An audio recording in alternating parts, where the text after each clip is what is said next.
Okay, does everybody here knows the comedian, stand-up comedian Jim Norton? Who knows him? Raise your hand.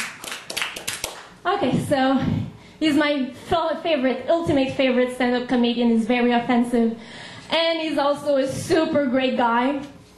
I asked him last summer if he would be interested in doing my video opening for this show.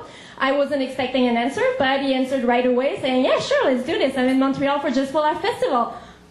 Awesome! So I met him in his hotel room, and I asked him, the whole thing was to ask him for advice. So my question was, Jim, I'm doing a show about sex. Since you're a professional in that field, what should I talk about? And here's what he answered. I don't consider myself a professional in sexuality. I'm more of a pervert who happens to be in the public eye, so I kind of make myself an expert just by talking about it. But I don't know, I mean, what advice do you give to someone who wants to talk about sexuality? I mean, first I would suggest being honest. That's one bit of advice I would suggest. Always talk about yourself and don't just focus on everybody else's sexuality. Because I think people tend to listen to us more when we give them something of ourselves first.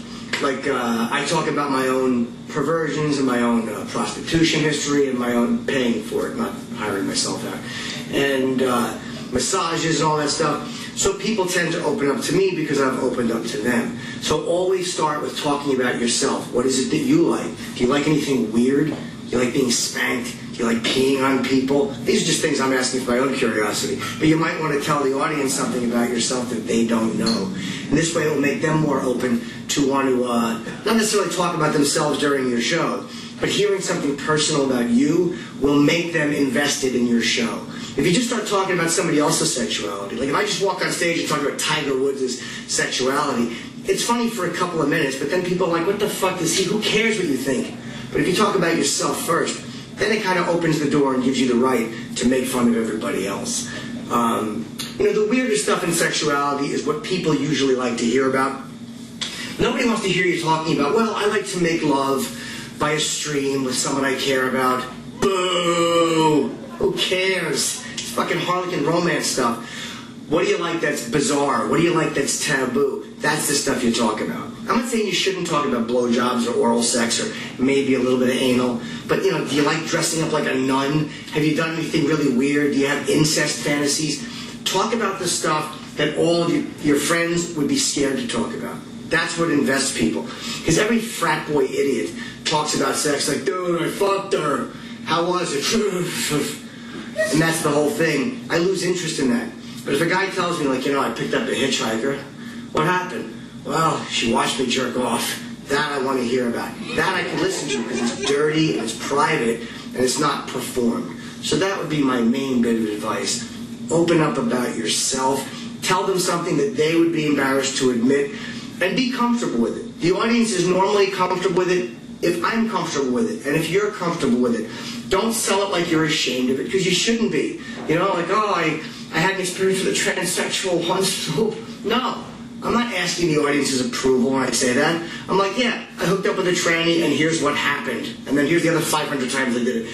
You have to be confident in the fact that you've done it. Even if you're ashamed of it or embarrassed about it, don't be ashamed when you're telling them.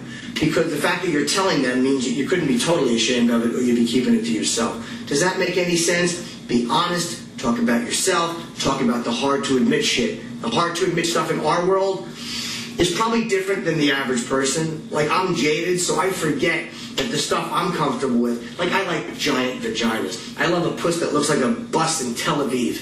That makes sense? You know, an exploded bus, dead people in it, that's the type of vagina I like. You can't talk about that if you're an accountant hanging out with your friends in the office. But as a comedian, you can kind of get away with it. So I talk about that. And then women that have giant vaginas will email me, oh my God, I'm so happy you talked about that. It's something they're embarrassed about. Because nobody talks about it. Girls with big pussies hide it behind their locker in high school, and they're afraid their girlfriends will see them and laugh at them. That's the type of girl I gravitate towards.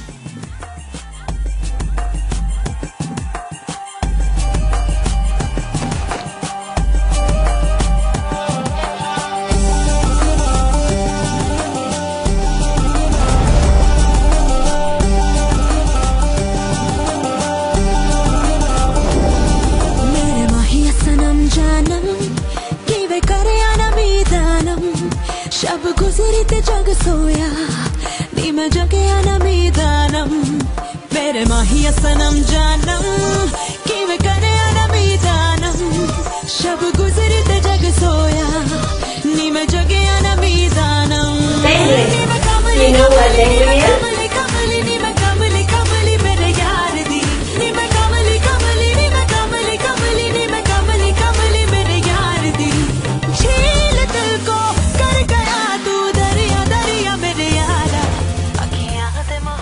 Yeah, genitalia, basically, yeah. If you notice, or maybe you don't know about this, but in a lot of Hollywood films, when they have full frontal nudity, they use merkins.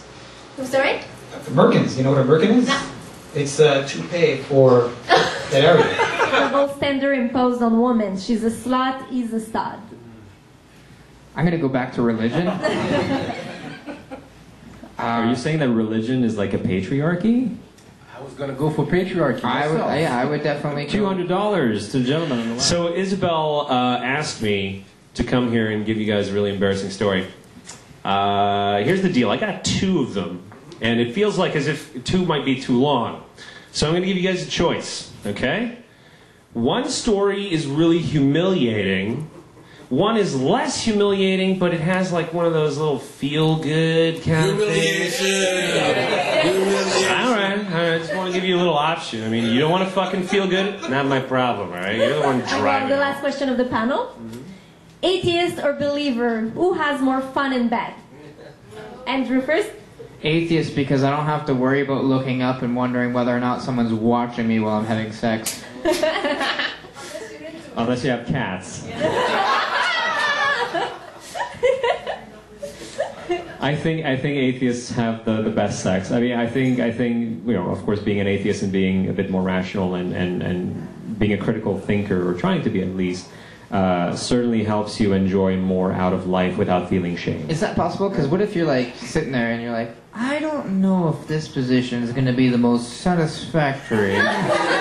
Maybe. That's why we need evidence-based pornography. And at that point, you're being you're critically thinking it so much that it's absolutely not enjoyable. That's true. That's true. You have to let go at some point.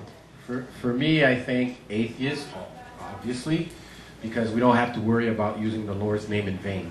True. Oh God! Oh God! And I also asked that question to Jim Norton, and he has an answer for us on the video. That's my cue. I'll get you. That's your cue. He has an answer. Can we go? Are we good now? Are we dismissed? I wanted to read about foreskins, but I guess people can just come and see me. Wait, we'll see Jim. All right, what does Jim have to say? There. Come or just breathe heavily. Atheists and religious people sexually, I don't know how much different they are. I think atheists are probably, on the surface, more open-minded.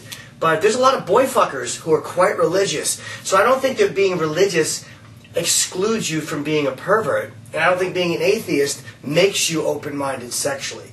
You know, maybe you lean more towards open-mindedness if you're an atheist. Maybe you lean towards more being a conservative if you're religious. But I don't know if there's much of a difference, because so many people are not what they appear to be. I've fucked around with quite a few religious people who are hunks of garbage sexually. And I've fooled around with a few progressive women who are very dominant and very strong and very feminist, who just wanted to be tied up and spanked. So, you know, all the stuff they said publicly about strength and female empowerment, sexually they felt a certain way. So you can never tell by somebody's religious beliefs or lack thereof what they're going to be like sexually. Any more than you can by their profession or by the things they say publicly. We're all different behind closed doors. That said, you know, I'd probably rather fuck an atheist.